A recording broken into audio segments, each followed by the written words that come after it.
Selamat datang saya ucapkan kepada seluruh peserta hadir in dan hadir out webinar kita pada sore hari ini. Ya, hadir in itu yang join via Zoom dan hadir out itu yang join di platform lain. Ya, pada sore hari ini lewat YouTube berarti. Nah, pada sore hari ini kita dari Dema Vision bekerjasama dengan Elsam, Lembaga Studi dan Advokasi Masyarakat, akan membicarakan tema yang agaknya penting untuk dibahas, yaitu tentang RUU PDP, Perlindungan Data dan Informasi Pribadi, yang akan menghadirkan dua pembicara kita yang sama-sama kompeten dan kondang.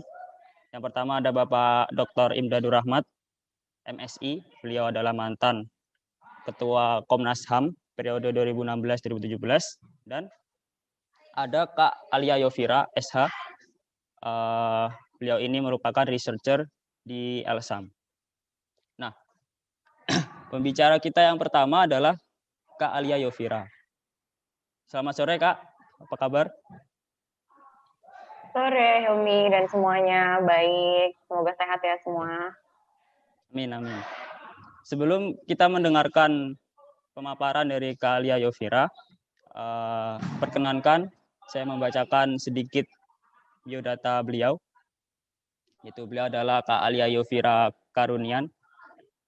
Beliau merupakan alumni dari Universitas Udayana Bali, jurusan hukum ya Kak. Dan dari tahun 2018 sampai sekarang beliau aktif di researcher di Elsam, Lembaga Studi dan Advokasi Masyarakat. Nah, pembahasan kita pada sore hari ini itu adalah RUU PDP yang menjadi rancangan undang-undang strategis yang akan dibahas DPR pada tahun 2021 ini. Nah, UU ini rencananya akan menjadi bagian sentral atau mengintegrasikan tentang 32 undang-undang tentang perlindungan hak privasi yang tercecer di beberapa sektor. Itu menurut Kominfo. Kemudian RUU ini juga menjadi jawaban atas ketinggalannya Indonesia yang belum mempunyai undang-undang yang berkaitan dengan perlindungan data pribadi warganya. Karena sebanyak 130 negara lebih di dunia sudah memiliki undang-undang tentang ini yang menjamin data-data warganya bisa aman baik di dunia nyata maupun di dunia maya. Dan Kanada menjadi yang terbaik dalam hal ini. Kemudian kiranya nanti juga akan disinggung sedikit tentang batasan-batasan atau isi dari RUU ini, sementara pihak mana saja yang boleh mengendalikan atau menyimpan data pribadi kita, dan juga kira-kira data pribadi kita itu bisa disimpan berapa lama gitu durasinya. Jadi tanpa memperpanjang waktu, kepada Kak Alia Yovira, waktu sepenuhnya kami aturkan. Terima kasih banyak Hilmi atas kesempatannya. Saya akan coba share screen terlebih dahulu.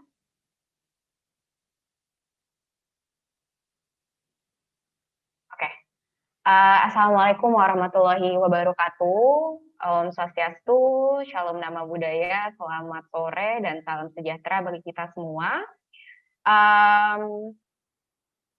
Sebenarnya pada kesempatan sore hari ini seharusnya Pak Imdadun akan berbicara terlebih dahulu mengenai bagaimana kerangka perlindungan hak privasi karena beliau merupakan mantan ketua Komnas HAM gitu. Tapi saya akan berusaha mengawali sedikit memantik diskusi pada sore hari ini dengan pertama-tama menjelaskan mengenai apa sih sebenarnya hak privasi tersebut. Jadi kalau kita melihat ketentuan pasal 28G ayat 1 Undang-Undang Dasar 1945, hak atas privasi itu sebenarnya merupakan hak konstitusional kita sebagai warga negara Indonesia yang perlindungannya dijamin oleh konstitusi UUD 1945. Kalau kita melihat ketentuannya itu diatur bahwa setiap orang berhak atas perlindungan diri pribadi keluarga, kehormatan, martabat, dan harta benda yang di bawah kekuasaannya, serta berhak atas rasa aman dan perlindungan dari ancaman yang merupakan ancaman ketakutan untuk berbuat atau tidak berbuat sesuatu yang merupakan hak asasi. Namun sebenarnya pada perkembangannya hak atas privasi itu secara konseptual tidak hanya menyangkut mengenai perlindungan data pribadi seperti itu. Jadi kalau kita mencoba untuk melihat secara konsep, di sini saya mengutip Profesor Munir yang menjelaskan bahwa terdapat 4 konsep utama dalam hak atas privasi. Yang pertama itu adalah privasi ketubuhan. Privasi ketubuhan ini adalah terkait khususnya mengenai perlindungan terhadap integritas tubuh kita terhadap intrusi dari pihak lain. Contohnya adalah ketika misalnya kita sedang di rumah sakit dan harus melakukan tindakan medis, petugas kesehatan harus mendapatkan persetujuan dari kita agar dapat melakukan tindakan medis tersebut. Itu merupakan salah satu contoh bentuk privasi ketubuhan yang melindungi otonomi ketubuhan kita. Seperti itu. Contoh lainnya adalah penggeledahan misalnya, di mana di sini aparat penegak hukum harus memiliki bukti permulaan atau alasan hukum yang jelas untuk melakukan penggeledahan terhadap kita. Nah, yang kedua, ada mengenai privasi teritorial yang sebenarnya menyangkut mengenai privasi terhadap teritori atau wilayah di sekitar kita. Kita melihat sekarang di mana-mana ketika di tempat publik banyak sekali CCTV, kamera pengaman, dan sebenarnya itu merupakan salah satu bentuk intrusi terhadap teritori atau wilayah di sekitar kita, sehingga penggunaannya sewajarnya memang CCTV ini harus diatur secara ketat seperti itu. Kemudian konsep ketiga itu adalah privasi komunikasi yang sebenarnya mencakup mengenai privasi atas komunikasi pribadi kita seperti surat, email, riwayat obrolan di aplikasi perpesanan, dan jenis komunikasi lainnya seperti itu. Ini yang kalau kita sering banget dengar mengenai penyadapan seperti itu. Nah, dan yang terakhir ini, konsep privasi informasi dan data ini yang sebenarnya akan menjadi topik bahasan pada diskusi sore hari ini. Bagaimana kemudian hak atas privasi kita terhadap data pribadi yang dikumpulkan oleh baik pihak publik, yang mana umumnya government misalnya salah satunya, maupun badan privat, yaitu companies dan perusahaan-perusahaan. Nah, ini yang sebenarnya dikenal sebagai konsep perlindungan data pribadi seperti itu. Nah, selanjutnya, mengapa sih kemudian perlindungan data pribadi itu penting untuk diatur melalui sebuah undang-undang yang secara komprehensif memberikan perlindungan data pribadi? Nah, setidaknya ada 4 permasalahan yang Elsam coba identifikasi yang kemudian melahirkan urgensi adanya RUU perlindungan data pribadi. Yang pertama itu mengenai kebocoran data. Kita tahu di beberapa bulan belakangan ini kita melihat banyak banget kasus kebocoran data, mulai dari yang menimpa platform e-commerce, terus ada pendidikan, hingga kesehatan. Yang e-commerce kita tahu beberapa waktu lalu bahkan ada kasus yang dilancarkan terhadap Tokopedia, dan juga ada kebocoran Bukalapak juga waktu itu sempat mengenai konsumen Bukalapak. Kemudian ada juga bocoran data mahasiswa Universitas Diponegoro. Dan yang baru-baru ini mengemuka juga mengenai privasi data pasien COVID-19 yang dikabarkan bocor, namun kemudian akhirnya di decline oleh pemerintah Indonesia, khususnya BSSN seperti itu. Nah, yang kedua ini adalah peretasan pembelahan. Nah, ini kemudian mungkin yang relevan dan terjadi berdampak bagi teman-teman mahasiswa.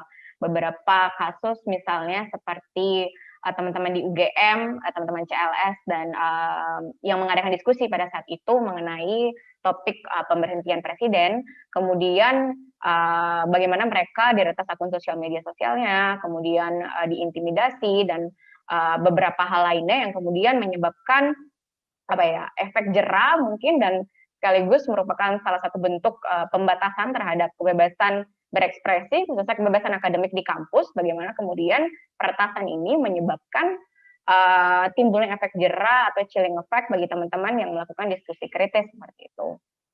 Nah, yang ketiga ini ada teknologi periklanan yang teman-teman mungkin sering sekali ketika browsing sepatu misalnya tiba-tiba ketika lagi buka platform media sosial tiba-tiba mendapatkan iklan sepatu yang kebetulan di search sebelumnya itu. Nah, ini sebenarnya merupakan salah satu bentuk-bentuk implementasi atau penggunaan teknologi periklanan yang saat ini sudah sangat secara presisi menargetkan individu-individu di ruang digital dengan apa yang menjadi keinginan atau produk yang paling relevan untuk teman-teman di ruang digital.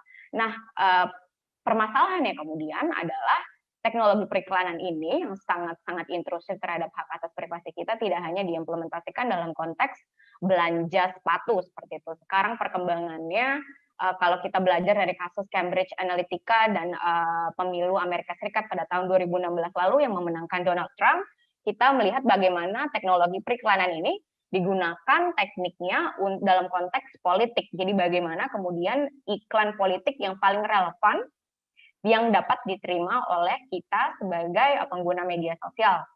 Kemudian isunya akan panjang lebar mengenai bagaimana transparansi iklan dan bagaimana data yang digunakan, perusahaan harus transparan terhadap hal itu, dan hal ini sebenarnya masih miss atau belum ada diatur di dalam peraturan di Indonesia. Nah, yang terakhir, penyalahgunaan data pribadi. Ini sebenarnya merupakan cerminan dari beberapa atau banyak sekali sebenarnya kasus-kasus khususnya penyalahgunaan data pribadi yang dilakukan oleh aplikasi-aplikasi pinjaman online gitu. Kita tahu di sepanjang tahun 2020 dan 2019 mungkin juga bahwa banyak sekali kasus-kasus di mana pengguna pinjol khususnya perempuan mengalami intimidasi, diancam data pribadi atau foto-foto pribadinya akan disebar, bahkan sampai ada yang dibuatkan meme dengan menggunakan fotonya dan meme-nya itu diedit foto peminjamnya dan tulisannya adalah orang ini bersedia menjadi pekerja seks karena tidak bisa membayar seperti itu. Jadi bentuk-bentuk intimidasi yang sangat intrusif, bahkan ada yang dibuatkan grup WhatsApp juga, semua kontak yang ada di handphonenya, kemudian diteror atasan kantornya, pokoknya ada macam-macam banget lah bentuk-bentuk penagihannya yang sangat-sangat melewati batas yang wajarnya. Dan ini dampaknya kemana-mana, bahkan ada yang dipecat karena bosnya merasa terganggu dihubungi debt collector pinjaman online, dan ada juga bahkan yang saking frustasinya hingga melakukan bunuh diri seperti itu. Nah, dari beberapa dan berbagai masalah ini sebenarnya kita dapat melihat bahwa sebenarnya pelanggaran terhadap hak atas privasi kita itu dampaknya bisa kemana-mana, bahkan ada dampak ekonominya, ada dampak terhadap kebebasan sipil, dan juga terhadap kebebasan kita berekspresi, seperti itu. Nah, tadi juga sebenarnya sudah disebutkan oleh oleh Hilmi dan Mas Fuad, bahwa secara global sudah banyak sekali negara-negara yang mengesahkan sebuah legislasi yang secara komprehensif telah memberikan perlindungan terhadap data pribadi. Sedangkan di Indonesia saat ini, temuan Elsam pada tahun 2021 menemukan bahwa ada setidaknya 46 peraturan perundang-undangan yang mengatur mengenai perlindungan data pribadi yang tersebar di berbagai sektor.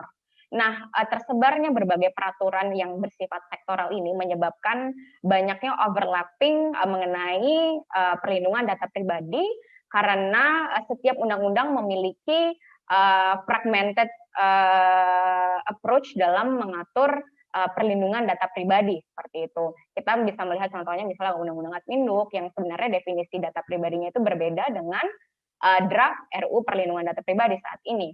Nah, berbicara mengenai definisi data pribadi, jika kita melihat dalam rumusan RUU Perlindungan Data pribadi itu didefinisikan sebagai setiap data tentang seseorang, baik yang teridentifikasi secara tersendiri atau dikombinasi dengan informasi lainnya, baik secara langsung maupun secara tidak langsung melalui sistem elektronik dan atau non elektronik.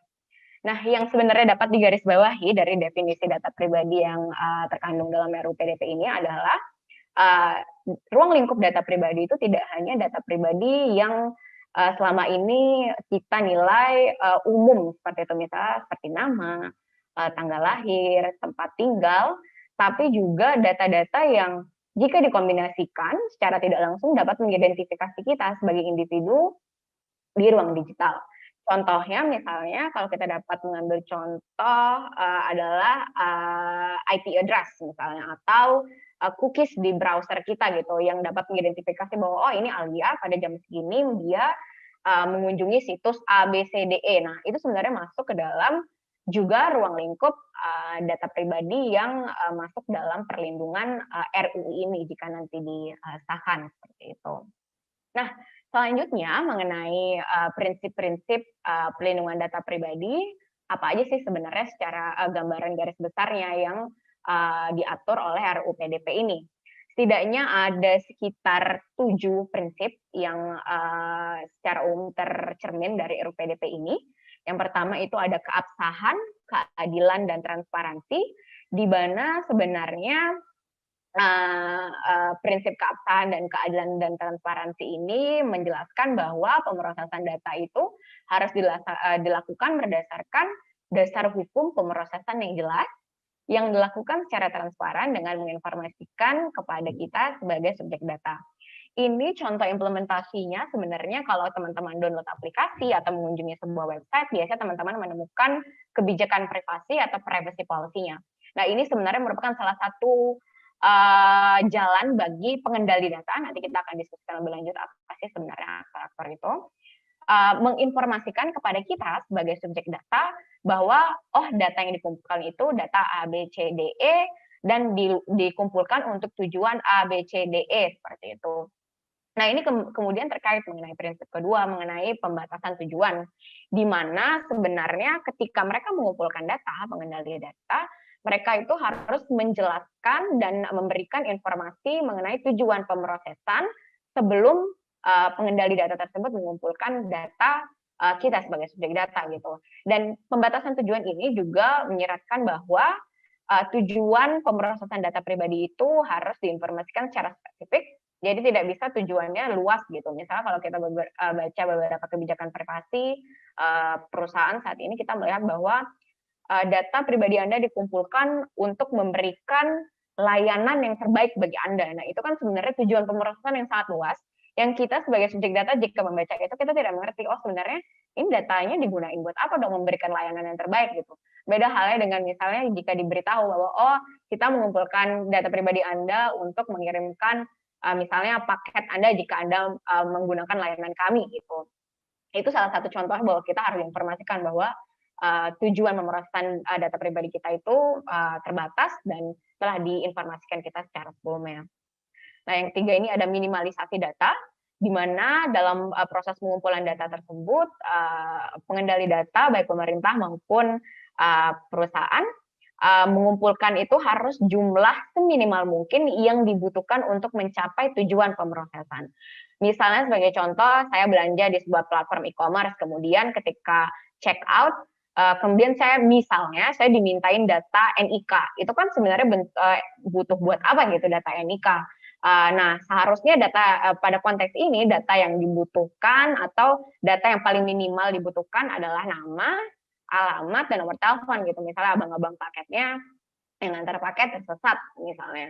Nah, ini adalah salah satu contoh bagaimana cara praktisnya prinsip minimalisasi data ini diimplementasikan gitu dalam kehidupan kita saat ini. Nah, prinsip keempat itu ada prinsip akurasi data, yang mana data yang diproses itu harus merupakan data yang akurat seperti itu. Hal ini sebenarnya prinsip ini timbul karena ada kondisi saat ini di mana banyak sekali pengambilan keputusan yang dilakukan berdasarkan data. Sebagai contoh, misalnya mencontoh program vaksinasi COVID-19 yang sedang berjalan saat ini, di mana kita melihat banyak sekali berita, banyak petugas pelayanan kesehatan yang menjadi masyarakat prioritas penerima vaksin, ternyata tidak menerima SMS undangan vaksinasi, karena ternyata datanya tidak terupdate di sistem informasi milik Kementerian Kesehatan. Nah, di dalam konteks ini sebenarnya prinsip akurasi data, di mana kita sebagai subjek data, di mana petugas pelayanan kesehatan di konteks ini memiliki hak untuk memastikan bahwa datanya itu akurasi. Jadi dia bisa ganti, oh nomor teleponnya udah ganti, udah enggak nomor telepon yang itu. Jadi ketika ada undangan vaksinasi, mereka bisa menerima undangan tersebut gitu. Karena ini berkaitan mengenai akses kita terhadap vaksin gitu, yang terkait dengan hak kita atas kesehatan. Jadi dampaknya tidak hanya ke hak atas privasi, tapi juga ke hak asasi manusia lainnya. Nah, prinsip kelima itu adalah batasan penyimpanan. Ini tadi juga yang sempat disebutkan oleh Hilmi sebelumnya, sampai kapan sih data pribadi itu boleh disimpan misalnya. Secara konseptual, data pribadi itu hanya boleh disimpan hingga tujuan pemrosesannya itu tercapai gitu. Jadi ketika sudah selesai, ya datanya harus dihapus. Kecuali diatur dalam Undang-Undang Kearsipan yang juga mengatur mengenai beberapa dokumen yang masa retensi datanya harus disimpan misalnya selama 8 tahun atau 10 tahun gitu. Jadi ada juga beberapa jenis dokumen atau data pribadi yang masa retensinya diatur oleh undang-undang.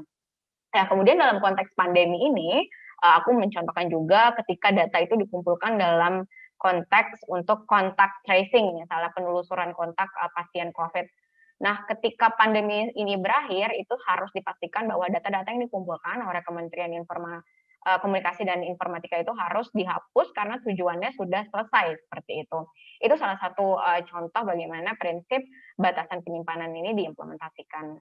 Nah, prinsip ke-6 ini adalah prinsip integritas dan kerahasiaan yang sebenarnya menekankan bahwa para pengendali data itu harus menjaga keamanan dari data pribadi yang mereka kumpulkan gitu. Ada beberapa mekanisme-mekanisme yang dapat diimplementasikan dalam konteks ini, misalnya melakukan enkripsi data, melakukan pseudonymization, dan lain-lain seperti itu. Nah, sedangkan prinsip terakhir ini sebenarnya prinsip yang menjahit seluruh prinsip-prinsip perlindungan data pribadi, di mana para pengendali data dan pemroses data harus menunjukkan bahwa mereka patuh terhadap prinsip-prinsip tersebut dan dapat bertanggung jawab atau accountable dalam memberikan pemulihan jika ada hak dari kita yang terlanggar. Gitu. Nah, untuk aktor-aktor, sebenarnya ada setidaknya 5 aktor yang dapat diidentifikasi dalam ekosistem perlindungan data pribadi. Ada kita, masyarakat yang datanya dikumpulkan, itu dikenal sebagai subjek data. Kemudian ada pengendali data, yang mana mereka baik badan publik maupun badan privat, karena RUU ini berlaku baik bagi pemerintah maupun company, yang mengumpulkan data dan menentukan tujuan pemrosesan data. Sedangkan pemroses data adalah baik badan publik maupun badan privat yang melakukan pemrosesan atas perintah dari pengendali data, seperti itu. Dan ada juga petugas pelindungan data pribadi yang mana sebenarnya menempel biasanya di pengendali data dan di pemroses data, yang mana ketika pengendali data dan pemroses data ini memproses data dalam jumlah yang besar atau memproses data yang bersifat sensitif, mereka harus memiliki petugas pelindungan data pribadi yang memastikan bahwa mereka telah mengikuti atau mematuhi prinsip-prinsip perlindungan data pribadi. Dan ada juga otoritas perlindungan data pribadi yang idealnya seharusnya independen, karena undang-undang ini berlaku bagi badan publik dan badan privat, jadi otoritasnya idealnya tidak ditempatkan di bawah pemerintah, karena di undang-undang saat ini fungsi otoritasnya berada di bawah Kementerian Kominfo. Nah, selanjutnya mengenai dasar hukum pemrosesan data pribadi, ada 6. Yang pertama itu ada persetujuan, kita memberikan persetujuan. Yang kedua itu ada pelaksanaan kontrak. Yang ketiga ini ada kewajiban hukum. Kewajiban hukum ini contohnya misalnya Kementerian Dalam Negeri menjalankan perintah di Undang-Undang Adminduk untuk mengumpulkan data kependudukan. Dan kepentingan yang sah ini biasanya digunakan oleh company untuk melakukan pemrosesan data lanjutan. Dan keempat itu ada kepentingan publik. Ini yang dalam konteks misalnya COVID-19 atau pandemi coronavirus ini, pemerintah memproses data untuk keperluan kesehatan publik seperti itu, untuk menelusuri kontak tracing dari pasien-pasien COVID. Dan terakhir ada kepentingan vital atau vital interest, ini yang terkait dengan kehidupan hidup dan matinya kita sebagai subjek data. Sebagai contoh misalnya, naudzubillah min dzalik ini ya, misalnya saya kecelakaan, habis itu tidak dapat memberikan persetujuan bagi petugas kesehatan untuk melakukan tindakan medis darurat terhadap saya. Nah, dalam kondisi ini, petugas medis tetap dapat melakukan pemrosesan data pribadi di rumah sakit misalnya untuk melanjutkan prosedur-prosedur medis berdasarkan dasar hukum kepentingan vital ini. Nah, apa aja sih sebenarnya hak kita sebagai subjek data? Itu ada hak atas informasi, kita berhak diinformasikan data kita itu digunakannya seperti apa, melalui kebijakan privasi tadi contohnya salah satunya. Ya, halo? Dari laptopnya, sorry. Halo, suaranya putus-putus? Ada yang ngomong ya? Oke, sorry. Oke, saya lanjutkan. Kemudian yang kedua itu ada hak akses, bagaimana kita memiliki hak untuk mengakses data yang dikumpulkan oleh pengendali data tersebut, terus ada hak untuk menolak, ada hak atas portabilitas data, ada hak untuk memperbaiki yang terkait mengenai prinsip akurasi, kemudian ada hak atas pemulihan efektif, dan hak atas kompensasi dan pertanggungjawaban.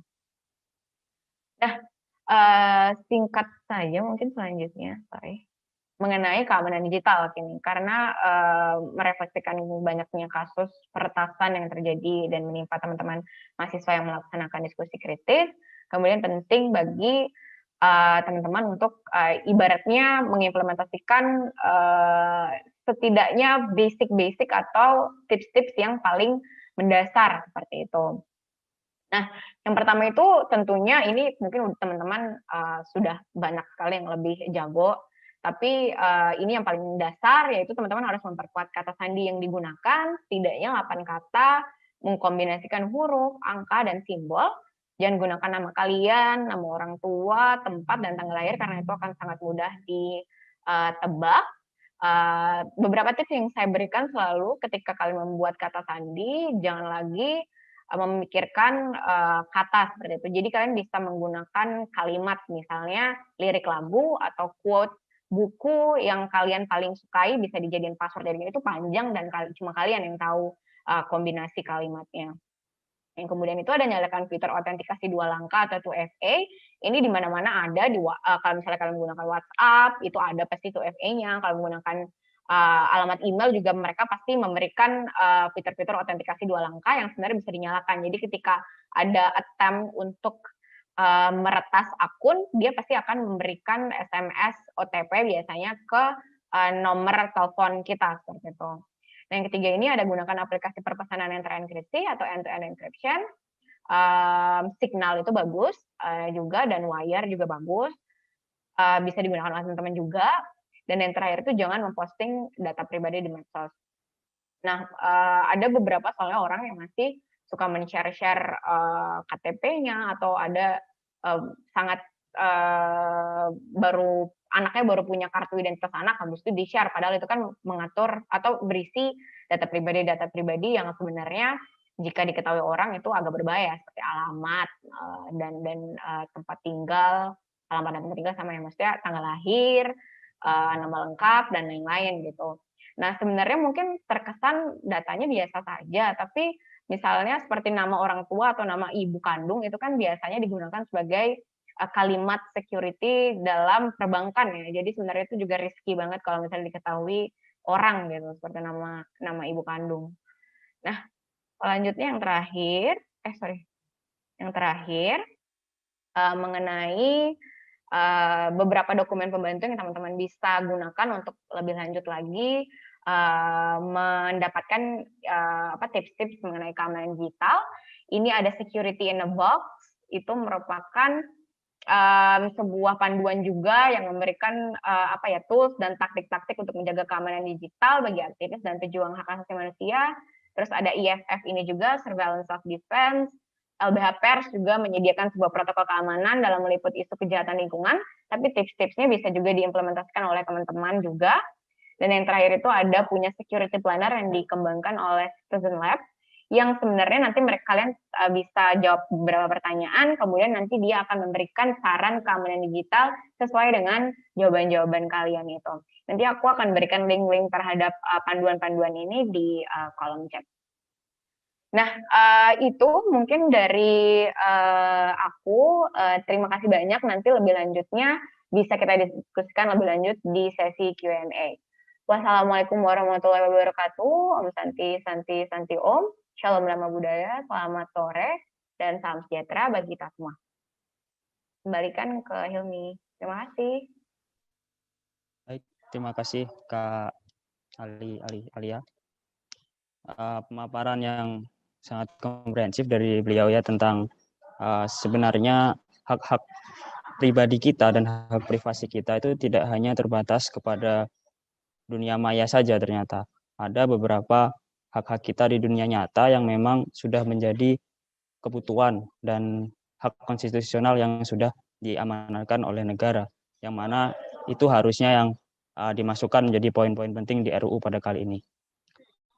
Mendengar pemaparan dari Kak Alia, saya jadi sedikit teringat tentang film di Netflix Kak, tentang Social Dilemma, dan juga sudah dibahas oleh Skinny Indonesian 24 yang kemarin baru upload video tentang bagaimana sebenarnya data-data pribadi kita, kesetiaan kita melihat medsos itu, menatap layar HP itu memang betul-betul dimanfaatkan oleh orang-orang yang punya kuasa di sosial media, di platform online dan sebagainya untuk bahasanya itu memilah-milih kira-kira kita itu ingin disuguhi apa di sosial media, dan itu memang kita memang disuguhi itu sesuai dengan minat dan interesting kita di situ, dan itu juga dimanfaatkan oleh mereka untuk menjadi bahan menjual dan menetapkan para pengiklan yang akan mengiklankan produknya di YouTube atau di Google dan sebagainya. Itu semua kembali lagi tentang penerapan keamanan dan juga privasi hak-hak kita yang semuanya kita setorkan di media sosial. Contoh paling konkret lagi ya ada WhatsApp yang kemarin mewajibkan untuk input data-data penting. Kalau tidak mau ya nggak usah pakai WhatsApp, kata bahasa kasarnya gitu. Nah, itu mungkin yang akan kita bahas lebih lanjut di sesi tanya-jawab Q&A kita. Namun sebelumnya, saya ingin mengucapkan selamat datang kepada, tadi sudah join Bapak Imdadur Rahman. Sekarang tidak ada lagi. Atau kita ke sesi tanya-jawab dulu, Kak? Boleh. Di sini sudah ada 3 pertanyaan. Yang pertama itu dari Anonymous. Dia bertanya, mengapa RUU PDP baru akan dirancang sekarang, sedangkan concern dan kasus mengenai kebocoran data sudah beredar sejak sangat lama. Apakah ada pertimbangan lain atau ini semua murni karena keleletan perancang undang-undang, atau dalam hal ini bisa dikatakan DPR gitu ya, Kak? Itu pertanyaan pertama. Kemudian mungkin itu dulu aja, Kak. Pertanyaan pertama aja dulu untuk direspon sedikit. Baru kita nanti mendengar pemaparan dari Imdadur Rahmat. Baik, Hilmi. Sebelumnya saya mengucapkan selamat datang kepada Pak Imdadun. Terima kasih sudah bergabung, Pak. Ini akan menjawab satu pertanyaan dulu dari audiens, kemudian kita akan melanjutkan ke paparan Bapak Imdadun. Baik. Pertanyaannya, mengapa RUU PDP baru akan dirancang sekarang? Nah, sebenarnya RUU PDP ini sejarahnya panjang sekali dari tahun 2014 kalau saya tidak salah inisiasinya, namun kemudian baru masuk prolegnas itu kalau tidak salah tahun 2019, kemudian baru dibahas tahun 2020 dan saat itu sempat rencananya akan disahkan pada tahun 2020 akhir.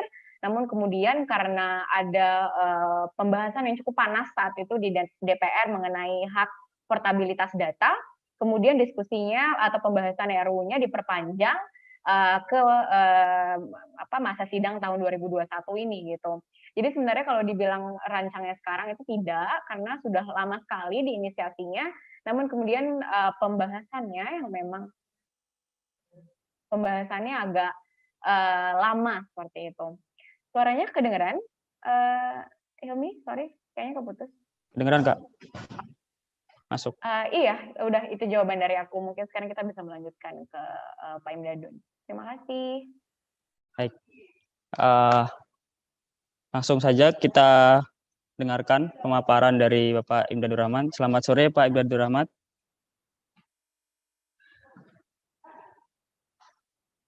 Mohon maaf, Pak, itu mute-nya belum diklik. Tanda. Oke, ya selamat sore. Suara saya kedengeran? Kedengeran, Pak. Oke.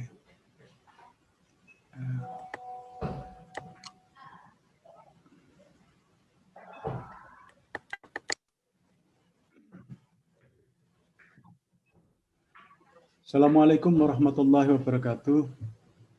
Waalaikumsalam. Yang saya hormati para peserta webinar, terutama moderator kita Mas Fawaz Hilmi dan narasumber kita Mbak Alia. Saya pertama meminta maaf kepada semua karena terlambat bergabung, dan setelah bergabung kemudian ada trouble. Jadi saya mohon maaf karena tadi bergabung dengan webinarnya Setara Institute, rencananya jam 2 sampai jam 4, ternyata molor. Jadi saya harus mengikuti sampai akhir karena memang menjadi narasumber juga, jadi tidak enak kalau kemudian saya pamit lebih dulu begitu. Jadi saya mohon maaf keterlambatan ini.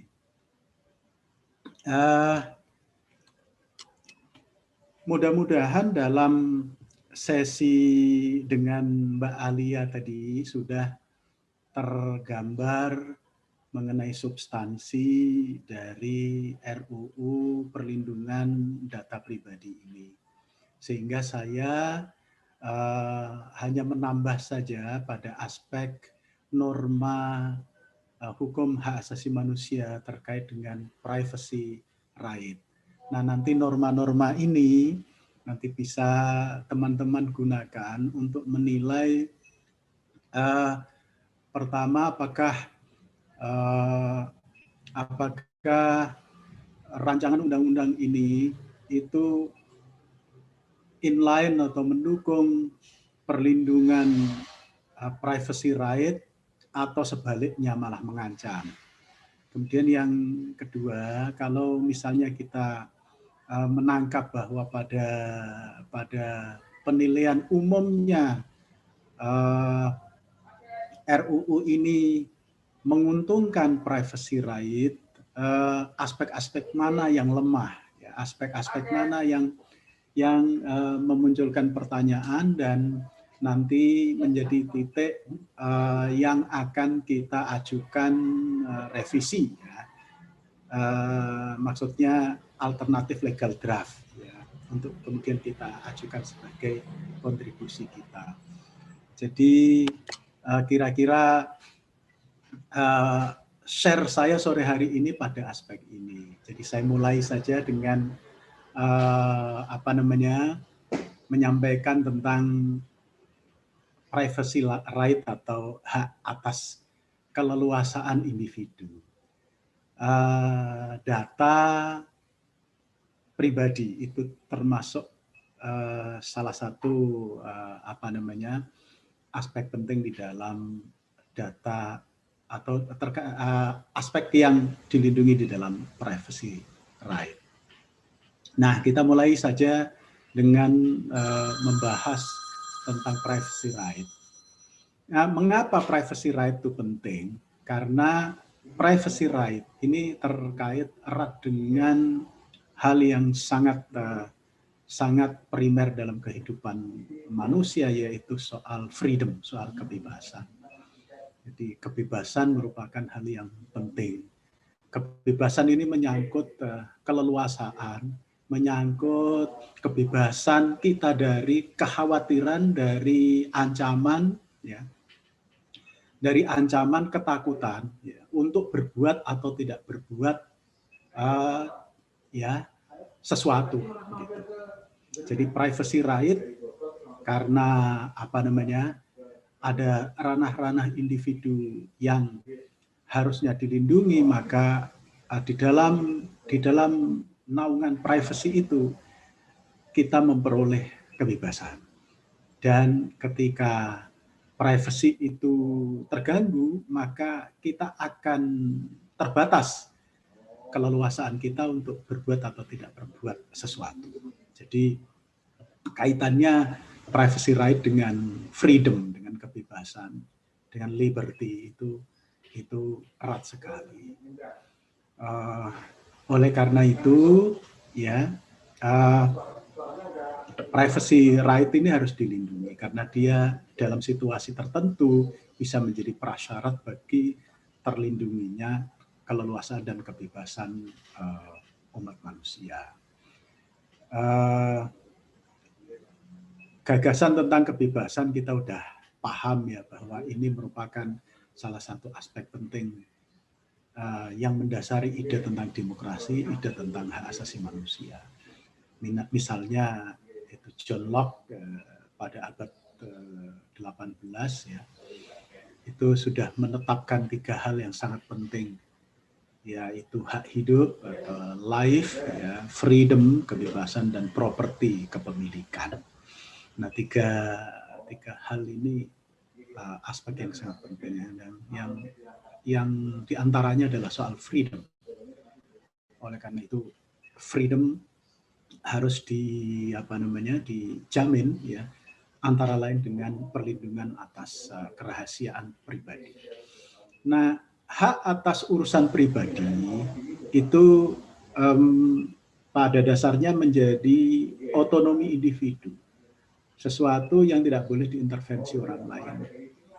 Jadi karena terkait dengan soal otonomi individu, maka sesuatu yang paling individu, ya, soal kerahasiaan pribadi ini itu sangat menyangkut soal keleluasaan atau kebebasan orang dari ketakutan, kekhawatiran, martabatnya akan turun, kehormatannya akan hilang, dia akan menghadapi bahaya, akan menghadapi ancaman, dirugikan atau dimanipulasi oleh orang lain dan sebagainya. Itu pentingnya privacy right. Nah, karena ini terkait dengan kerahasiaan, dan kerahasiaan tadi di awal saya katakan sebagai syarat kebebasan dan keleluasaan seseorang dalam kehidupan pribadi, maka ini sangat terkait dengan jaminan dalam beberapa hal, ya, khususnya yang terkait dengan soal ruang private. Ya. Pertama, kerahasiaan di rumah. Di rumah adalah ruang private kita. Di kantor yang bukan ruang publik tetapi ruang kantor kita. Dan tempat tertutup yang lain yang tidak dikehendaki orang lain masuk, itu adalah privacy, itu dijaga di dalam norma HAM. Kemudian privacy yang dalam bentuk lain adalah privacy yang terkait dengan soal korespondensi, ya. Surat menyurat, baik surat yang dalam amplop, ya, maupun dalam bentuk elektronik, surat, ya, surat elektronik, surel, email, ya, atau dokumen pribadi atau soft data dan sebagainya, itu adalah aspek korespondensi. Jadi kita tidak boleh itu membuka-buka surat orang, email orang, dokumen pribadi orang, soft data orang, komputer orang, laptop orang, HP orang tanpa seizin yang punya. Kemudian kerahasiaan komunikasi, ya, ini terkait dengan soal komunikasi kita langsung, jadi ngintip orang lagi ngomong-ngomong itu nggak boleh ya, menguping itu nggak boleh. Kemudian menyadap telepon, mensurveillance internet kita, HP kita, ya penyadapan itu tidak boleh dilakukan secara sewenang-wenang. Ya tentu nanti akan ada ya pengecualian dengan persyaratan, dengan syarat-syarat yang sangat ketat ya, yang diatur di dalam norma hukum hak asasi manusia. Juga kerahasiaan hubungan-hubungan yang terkait dengan transaksi ya, dengan orang lain. Transaksi juga terkait dengan soal data pribadi. Ya di dalam rancangan undang-undang ini dibedakan antara data pribadi umum dan data pribadi khusus ya. Terutama yang khusus, ya, semakin khusus data itu ya, data pribadi itu maka standar perlindungannya, standar kerahasiaannya itu semakin tinggi. Nah, hak privasi itu memberikan perlindungan kepada si pemiliknya dengan melakukan pelarangan ya, melarang misalnya tindakan orang memasuki rumah, memasuki kantor, memasuki kamar penginapan tanpa seizin yang punya. Memata-matai, menyadap, kemudian mengintai, meretas, ya, juga misalnya penggunaan teknik surveillance ya.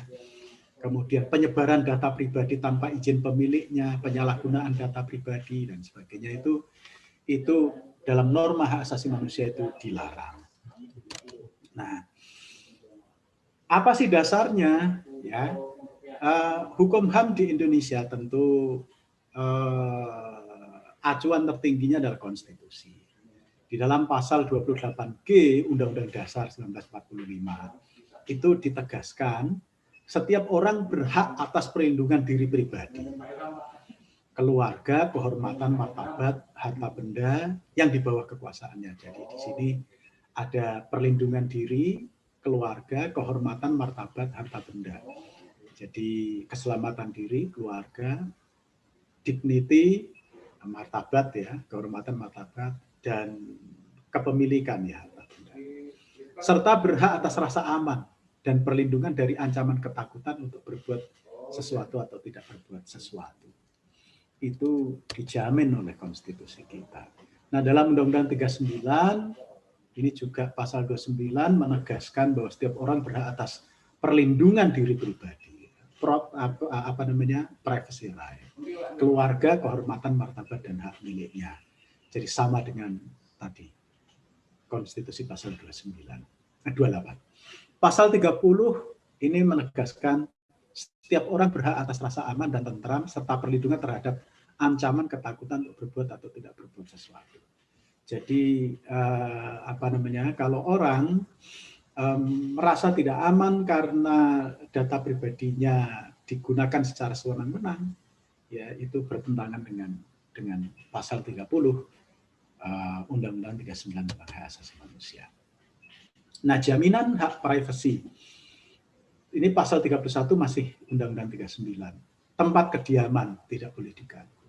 Menginjak atau memasuki suatu pekarangan ya, bertentangan dengan yang punya rumah ya. Kehendak yang punya rumah itu tidak boleh. Kemudian nah ini pasal 32. Ya.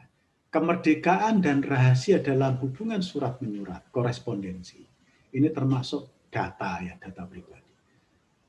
Termasuk hubungan komunikasi melalui sarana elektronika tidak boleh diganggu.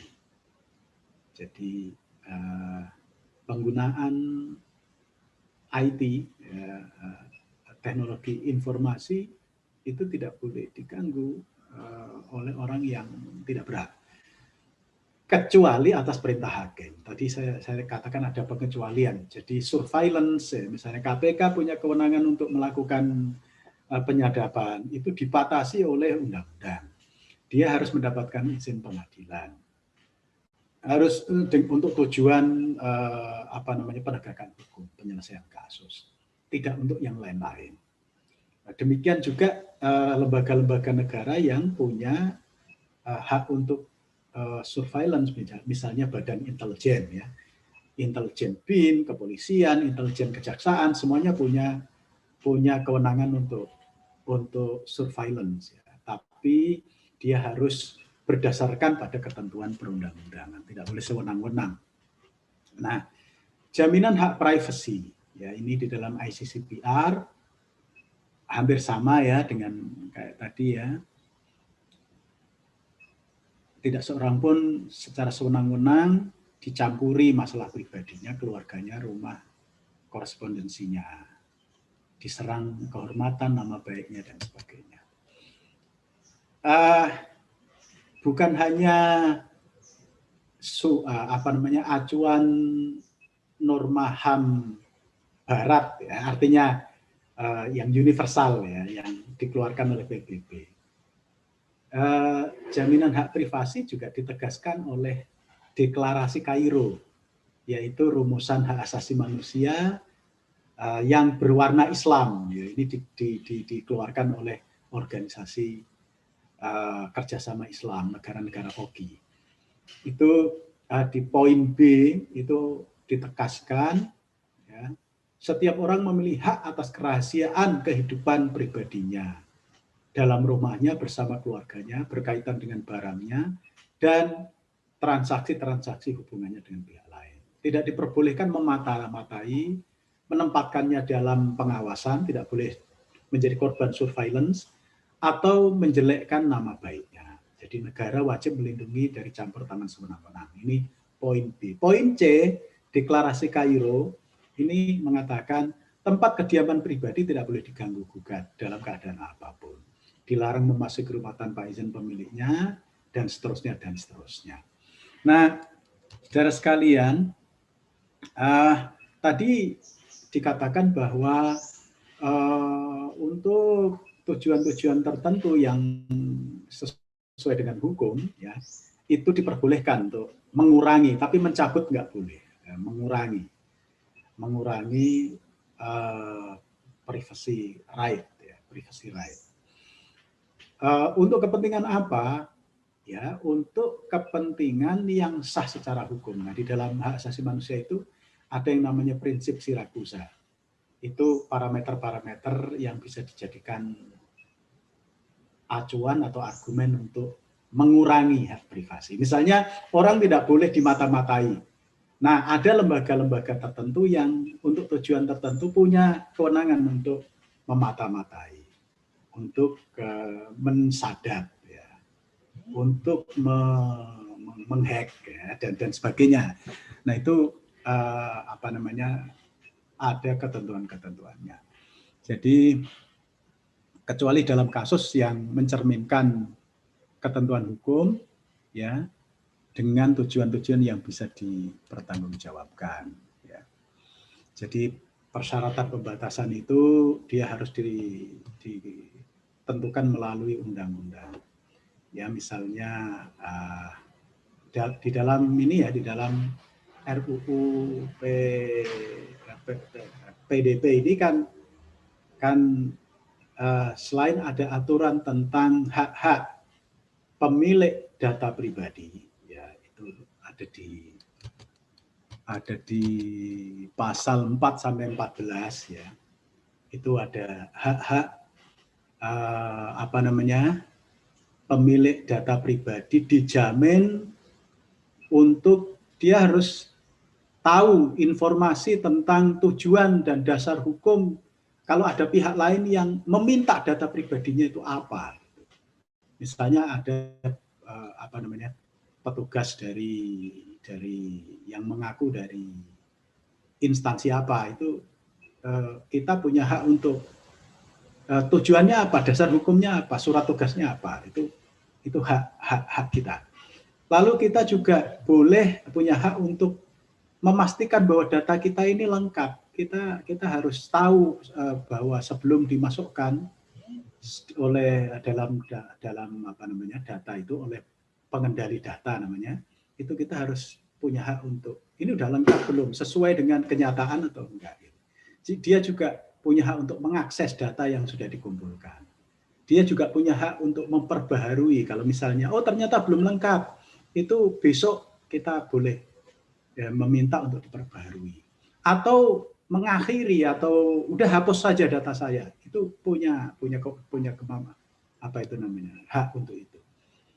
Menarik persetujuan, keberatan mengambil keputusan yang hanya berdasarkan profiling. Misalnya kita ini sedang mau dites masuk apa gitu, fit and proper test. Lalu ada orang mendasarkan keputusan itu pada profiling yang disediakan oleh para penyedia atau pengendali data, itu kita bisa keberatan.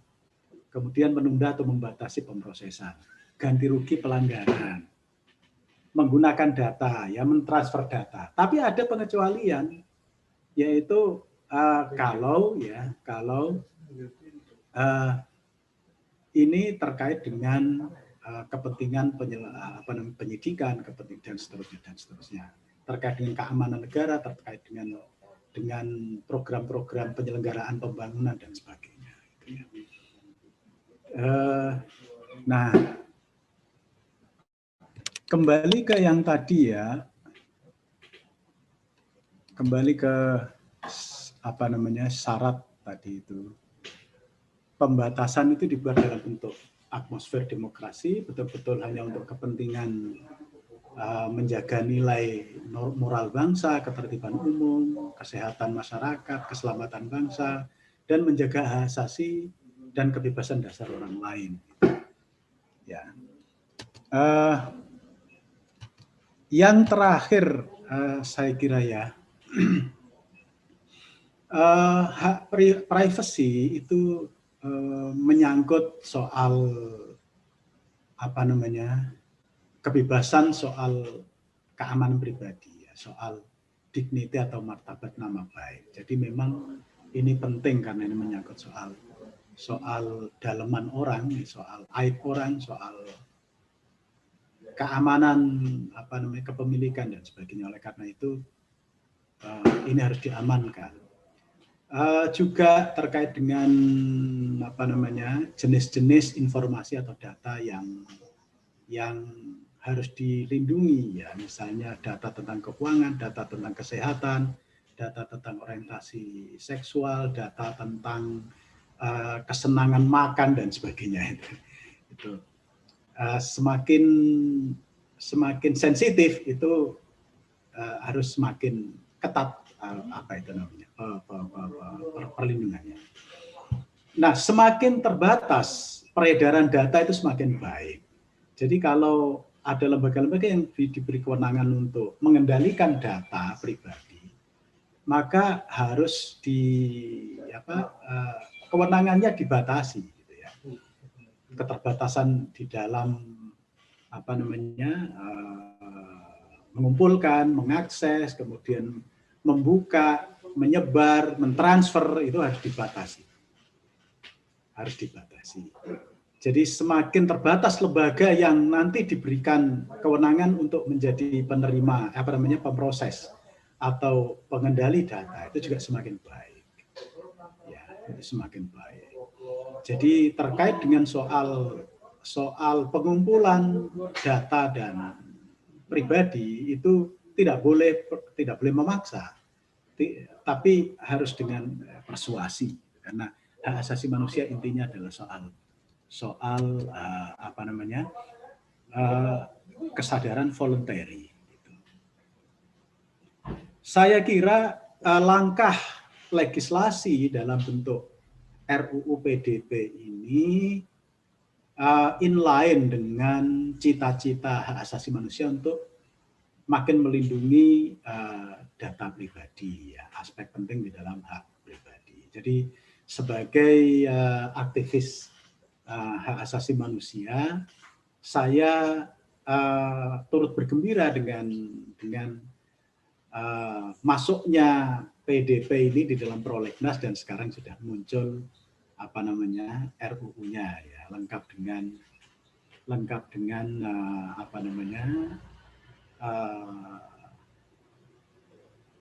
akademiknya, ya, kajian akademiknya.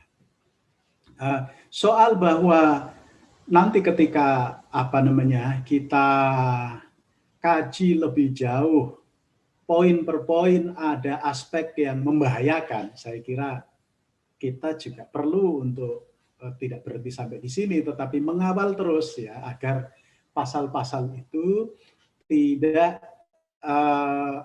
membuka peluang bagi abuse, peluang bagi penyalahgunaan tujuan baik dari RUU ini. Karena banyak orang jahat yang menunggu-nunggu kelemahan dari undang-undang, celah bolongnya undang-undang itu biasanya menjadi kabar baik, dan kadang-kadang ada yang sampai mengkorupsi pasal gitu karena pesanan para pihak yang berwatak jahat itu. Ya, ini peran kita ya sebagai mahasiswa, sebagai para aktivis. Ya. Saya kira itu para peserta, sahabat-sahabat dan teman-teman sekalian dari saya sore hari ini. Kalau misalnya nanti diperlukan dialog, kami persilahkan. Kembali ke moderator. Terima kasih. Assalamualaikum warahmatullahi wabarakatuh. Waalaikumsalam warahmatullahi wabarakatuh. Kami ucapkan terima kasih kepada Bapak Imdadur Rahman atas pemaparannya yang sangat holistik dan bernas, ya, yang bisa memancing kita semua untuk semakin mengelaborasi lebih lanjut perbincangan kita pada sore hari ini. Nah, ada beberapa poin yang saya catat atas pemaparan Pak Imdadur Rahman, bahwa sesungguhnya RUU PDP ini merupakan konsekuensi kita, yang mana kita telah memilih, kehidupan bernegara kita telah memilih untuk berlandaskan demokrasi, yaitu asas utamanya adalah kebebasan, keleluasaan dan kebebasan. Nah, ini juga selaras dengan apa yang menjadi ide dari John Locke, yaitu freedom, right, dan property. Nah, namun dalam pengumpulan data-data pribadi dan privasi ini sudah sepatutnya dilaksanakan dan diajukan dengan ajakan persuasif atau voluntary, tidak dengan paksaan atau kekerasan dari pihak yang mengajukan. Nah, dan juga ada poin penting, yaitu semakin sensitif data pribadi yang dikumpulkan atau dikoleksi, maka penerapan dan penjagaannya harus makin ketat. Begitu juga dengan harus semakin terbatasnya pihak-pihak atau orang-orang yang bisa mengakses data-data kita secara lebih baik.